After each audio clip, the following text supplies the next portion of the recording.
बिस्मिल्लाहिर्रहमानिर्रहीम। अस्सलामुअलैकुम बेटे। आज का हमारा टॉपिक है फ्रिक्शन। आज हम पढ़ेंगे फ्रिक्शन के फ्रिक्शन होती क्या है, इसकी टाइप्स है, फ्रिक्शन को हम किस कैटेगरी में यूज़ करते हैं या डेली लाइफ में फ्रिक्शन कहाँ कहाँ पे अप्लाई होती है, ये वाली चीज़। ओके, लास्ट लेक्चर में हमने सबसे पहले हम प्रीवियस के बारे में कुछ डिस्कस करना चाहूँगी कि प्रीवियस लेक्चर में हमने क्या रीड किया था। तो प्रीवियस लेक्चर में मेरा बेटा हमने रीड किया था फोर्स मीटर को। अब फोर्स मीटर क्या होता है? फोर्स मीटर एक ऐसा इंस्ट्रूमेंट होता है जिससे हम किसी भी चीज़ का वेट मेजर करते हैं। उसके ऊपर एक हैंडल टाइप होता है, यूं करके उसकी कंस्ट्रक्शन होती है, ऐसे यूं दरमियान में इसके मीटर लगा होता है, यहाँ पे हैंडल होता है जिसके साथ हम इसको पकड़ते हैं, नीचे इसके यूं करके हुक लगी होती है जिसके साथ हम ऑब्जेक्ट को पकड़कर या उसको मेजर करते हैं। जितना उसका वेट होता है, जो नीडल होती है वो उस साइड को क्या करती है, बेंड कर जाती है। ये वाला जो पूरा टॉपिक था ये मैंने आपको एक पूरे वे से या एज अ लॉन्ग क्वेश्चन और एज अ शॉर्ट क्वेश्चन मैंने आपको करवाया। और आज का जो हमारा टॉपिक है वो है friction. Now what is friction? तो फ्रिक्शन का जो मीनिंग है या फ्रिक्शन को हम किस कैटेगरी में लेते हैं, तो फ्रिक्शन का हमारे पास मीनिंग होता है रगड़। फ्रिक्शन का मीनिंग क्या होता है? रगड़। नाउ व्हाट इज रगड़? अब रगड़ क्या होती है या फ्रिक्शन फोर्स हमारे पास क्या होती है? तो फ्रिक्शन एक ऐसी चीज, ऐसी फोर्स होती है जो किसी दूसरे दो चीज़ों के दरमियान में लग रही होती है या किसी एक ऑब्जेक्ट की मोशन को रोकती है। फॉर एग्जाम्पल, अगर हम एक बैट अगर बॉल को हिट करता है तो एक वो लार्ज वेलोसिटी के साथ मूव करता जाता है, आफ्टर सम टाइम उसकी जो मोशन है वो क्या होती है, रुक जाती है। अब जो उसकी मोशन जो उसने स्टॉप किया है ड्यू टू किसकी वजह से? एक फोर्स थी जिसकी वजह से उस बॉल ने स्टॉप किया, और उस फोर्स को हम क्या कहते हैं? फ्रिक्शन की फोर्स। ओके, तो इसकी ये डिफाइन है, force that opposes the motion, जो किसी भी ऑब्जेक्ट की मोशन को कम करती है या फिर रोकती है। किसी दूसरे ऑब्जेक्ट की मोशन को या तो कम करेगी या उसको रोकेगी, उस चीज को हम क्या कहते हैं? फ्रिक्शन। अ फोर्स एक ऐसी force that opposes the motion, जो किसी दूसरे ऑब्जेक्ट की या उसकी मोशन को क्या कर देती है? लेस देन कर देती है, कम कर देती है। The motion of any object, किसी भी ऑब्जेक्ट की, उस चीज को हम क्या कहते हैं? फ्रिक्शन।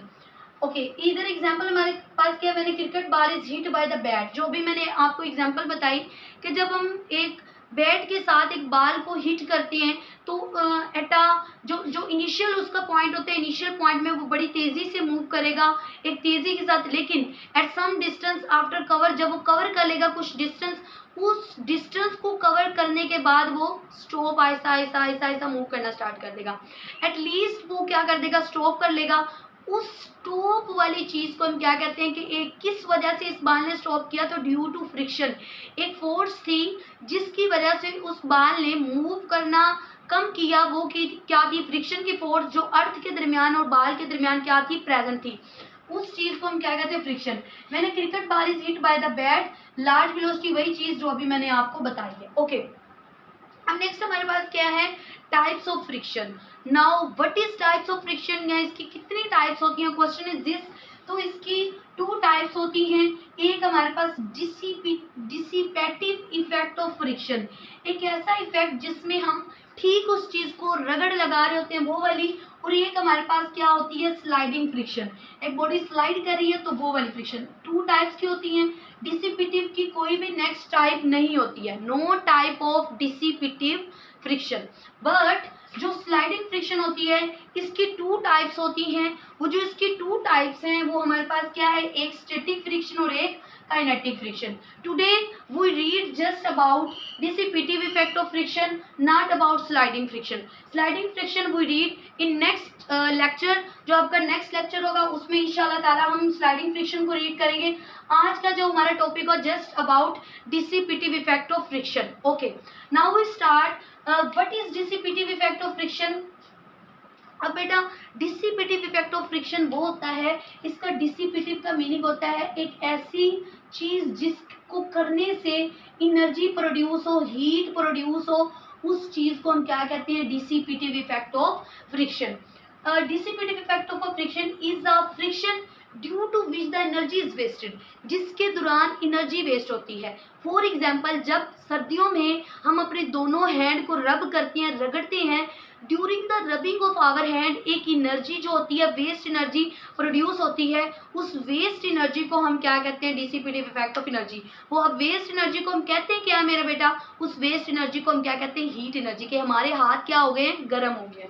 वही उस चीज को हम क्या कहते हैं? Dissipative effect of friction. जब किसी चीज से मशीनों के दरमियान रगड़ की वजह से जब हीट प्रोड्यूस होती है, आग सी निकलती है, उस चीज को हम क्या कहते हैं? Dissipative effect of friction. Due to which the energy is wasted in during work to overcome against friction. Friction के against lost energy appear in the form of heat. अब जो एनर्जी अपीयर होती है, यहाँ पे एक एनर्जी ऊपर हमने डिफाइन में पढ़ी है कि एनर्जी निकलती है। नाउ व्हाट इज वो वाली एनर्जी? कौन सी होगी?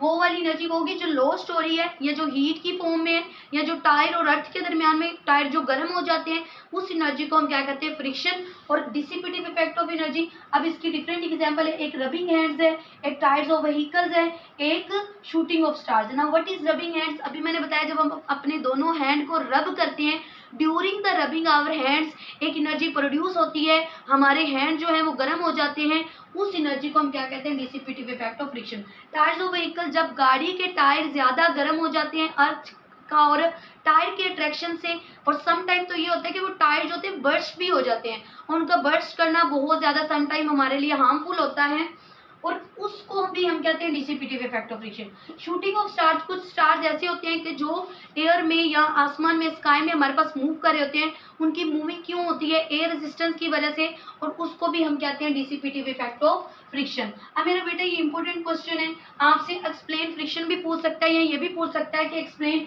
डिसिपेटिव इफेक्ट ऑफ फ्रिक्शन, या टाइप्स ऑफ फ्रिक्शन, या define friction with one example. तो डिफरेंट वे से ये क्वेश्चन आपके पास आ सकता है। नेक्स्ट टॉपिक में इंशाल्लाह we read about sliding friction, in which we discuss about its two types, which is हमारे पास कौन सी? Static friction and kinetic friction. Okay, उम्मीद करती हूँ कि आज का लेक्चर आपको अच्छे से क्लियर हो गया होगा। Thanks for watching my video. जज़ाकिल्लाह। अल्लाह हाफिज़, फ़ी अमानिल्लाह।